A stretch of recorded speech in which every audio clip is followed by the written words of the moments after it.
nice weather today, although it's actually really windy. Lots of kites and stuff flying around. And what did I read today? For things like the weather and so forth, usually a day like this would be nice to fly your drone and so forth, but how about this one where apparently it says for Amazon's delivery drones, they won't actually fly during, I guess, the summer weather in places like Arizona when it's too hot. This one says Amazon's delivery drones won't fly in Arizona's summer heat.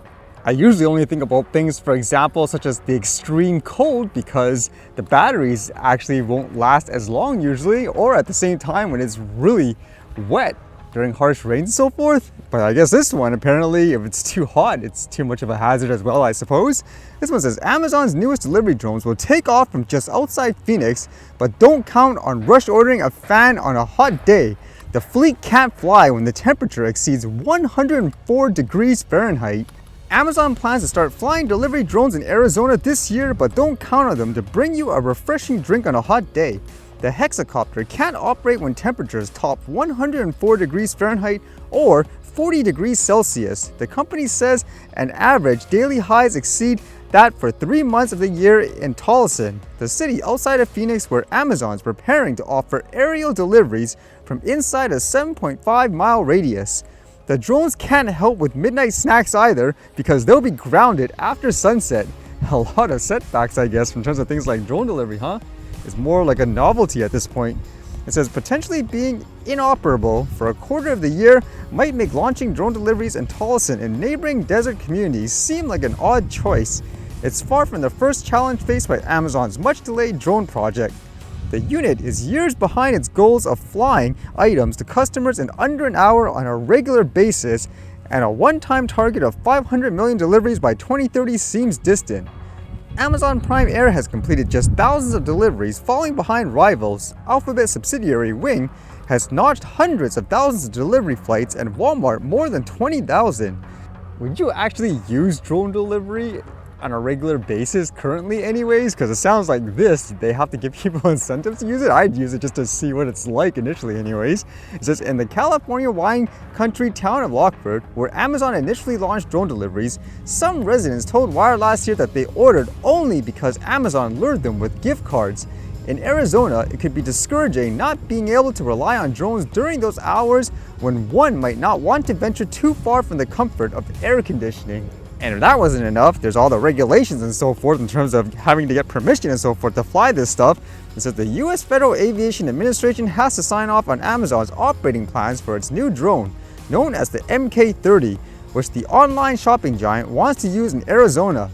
And after all that, Amazon must persuade users to sign up to have an 80-pound 6-rotor drone flying into their yard to drop a box from several feet up onto the giant QR code mat that the craft uses to identify a customer's drop-off point.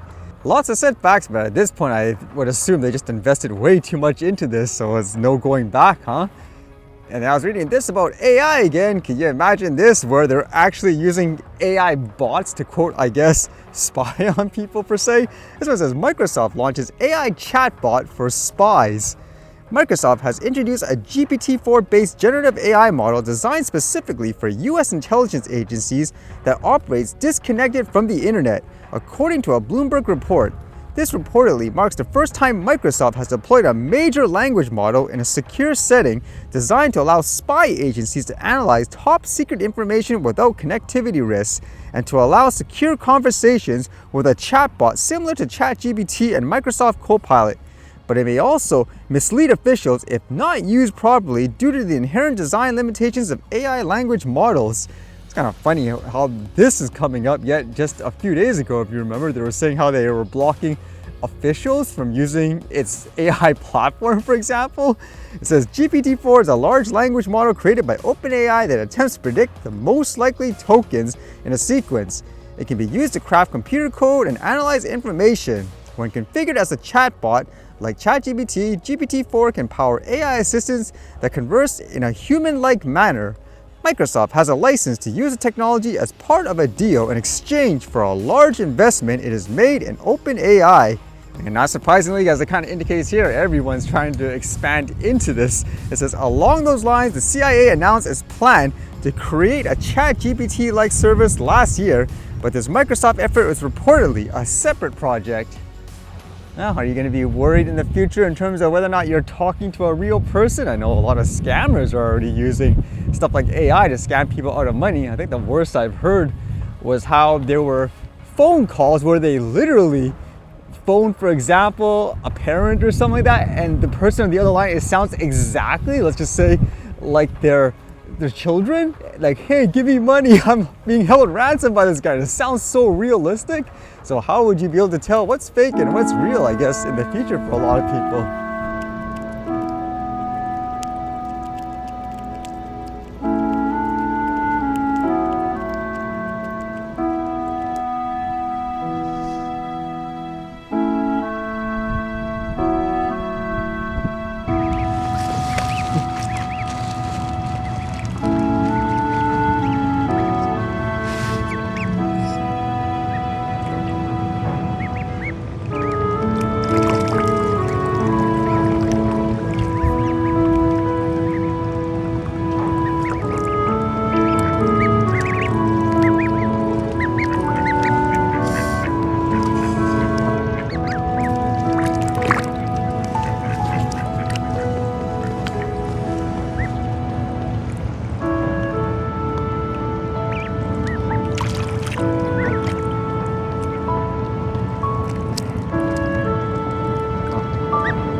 All right, see you guys later.